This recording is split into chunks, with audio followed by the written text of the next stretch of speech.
ఏంటి ఆర్పి గారు, అల్లు అర్జున్ ఫ్యాన్స్ మిమ్మల్ని కొద్దిగా టార్గెట్ చేశారని చెప్పి కూడా విన్నాము. ప్లస్ మీరు అల్లు అర్జున్ గారు చేసిన వ్యాఖ్యలు కూడా వెనక్కి తీసుకోమంటున్నారు.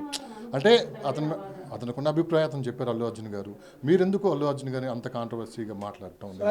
ఇప్పుడు అల్లు అర్జున్ గారు అభిప్రాయం చెప్పారు, నా అభిప్రాయం నేను చెప్పాను. ఎవరి అభిప్రాయం వాళ్ళు చెప్పుకోవచ్చు, నువ్వే చెప్తున్నావు.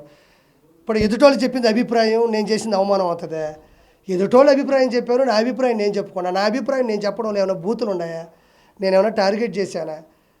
నాకేమైనా ఇంతకుముందు కక్షలు ఉన్నాయా? నేను ఒక పొలిటికల్గా ఆంధ్రప్రదేశ్ గురించి ఆలోచించినప్పుడు అక్కడ దుర్మార్గమైన పరిస్థితి జగన్మోహన్ రెడ్డి ప్రవర్తిస్తున్నాడు కాబట్టి అందులో జరిగేటువంటివి ఇలాంటివి కొంచెం సపోర్ట్ అవ్వకూడదని నేను చెప్పిన. దానికి ఎదుటోళ్ళు ఏం తీసుకుని నేనేం చేయను. ఫ్యాన్స్ కూడా చాలా సీరియస్గా ఉన్నారు మీ మీద. ఉండమను, సీరియస్గా ఉండమను. నేనేం చేయను దానికి. సీరియస్గా ఉన్నారు, నేనేం చేయను దానికి అంటున్నా. నేను చెప్పింది వాస్తవం. నాకు ఏదైతే నచ్చలేదో నేను చెప్పిన, నా అభిప్రాయం చెప్పిన. సీరియస్గా ఉంటే నేనేం చేయను. కొంతమంది ఫ్యాన్స్ రీసెంట్గా మీ ఇప్పుడు చేపల పులుసు మీద కూడా దాడి జరిగిందని చెప్పి ఒక వార్త బాగా వైరల్ అయింది. దాడి చేయలేదు నేనంట. దాడి చేస్తే ఎక్కడ దాడి చేశారు, ఏ ప్లేస్లో దాడి చేశారు, అది ఏ బ్రాంచ్, ఎక్కడ ఫ్రాంచైజీ, ఏ ఊరు, ఏ ఏరియా, ఏ టీం, అవి చెబితే దాడి జరిగింది లేదు నేను చెప్తాను. ఏంటి టార్గెట్ రోజాగా మొత్తం మీ ప్రెస్ మీట్లో నడుస్తున్నాయి. ఇప్పుడు ఆవిడ మీద టార్గెట్ చేస్తే నాకేం అవసరమా? ఆవిడ మీద టార్గెట్ చేస్తే ఆవిడ పద్ధతి, ఆవిడ పరిస్థితి, తిరుమల కొండ మీద ఆవిడ చేసిన అవినీతి, ఆ పెద్దిరెడ్డి రామచంద్రరెడ్డి వీళ్ళతో కలిసి నేను చూపించాను కదా. 20 మంది ఒక్కొక్క రోజు వీపీ బ్రేక్ దర్శనకి 20 మందిని పట్టుకెళ్ళి ఉంది. అది తప్పు. సామాన్య మానవులు, సామాన్య భక్తులు కూడా వెళ్ళాలి కదా. అది చేయడం తప్పు అని చెప్పింది. అందులో తప్పే ఉంది.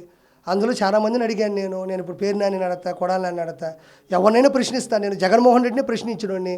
రోజా ఎంత నాకు తప్పు చేసింది అడిగా, తప్పు లేకుండా అడిగానా? చెప్పు, తప్పు లేదా చెప్పు. నువ్వు ఆవిడ తప్పు చేయలేదా? నువ్వు చెప్పు. మరి ఎన్ని రోజులు ఈ సాదా జీవితం బతకతా, ఎన్ని రోజులు ప్రశ్నించలేకుండా, ఎవరిని ఎదిరించలేకుండా, ఏదో ఉంటుంది ఎదిరించే శక్తి లేనప్పుడు బెదిరించేవాడిది జీవితం అవుతుందని అట్లా బతుకుతారు వాళ్ళు. ఆ రోజు ఎవరైతే బూతులు మాట్లాడారు ఈరోజు ఒక్కళ్ళు కూడా ఇక్కడ ఆంధ్రప్రదేశ్లో కనిపించట్లేదు. బోర్గడ్డ అనిల్ కావచ్చు, శ్రీరెడ్డి రెడ్డి కావచ్చు, రోజా గారు కావచ్చు, కొడాలి నాని, వల్లభనేని వంశీ, ఇలా చెప్పుకుంటూ పోతే కొన్ని పేర్లు అయితే ఉన్నాయి. సో వీళ్ళంతా ఆ రోజు ఏదైతే బెదిరించారో కానీ ఈరోజు భయపడి బయట ఉన్నారని చెప్పి కూడా అనిపిస్తుంది.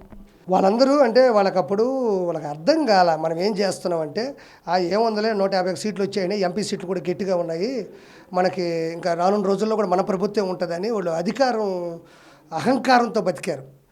సో ఈరోజు ఒకసారిగా వచ్చేసరికి వాళ్ళు కాసేపు డైలీమాలో ఉన్నారు. వాళ్ళకి ఏం అర్థం కావట్లేదు, ఏం చేస్తున్నాం, ఏం మాట్లాడుతున్నామని. నిదానంగా వాళ్ళ కేసులు కూడా ఉన్నాయి కాబట్టి నిదానంగా వాళ్ళు జైలుకి వెళ్ళే పరిస్థితులు 100% ఉన్నాయి.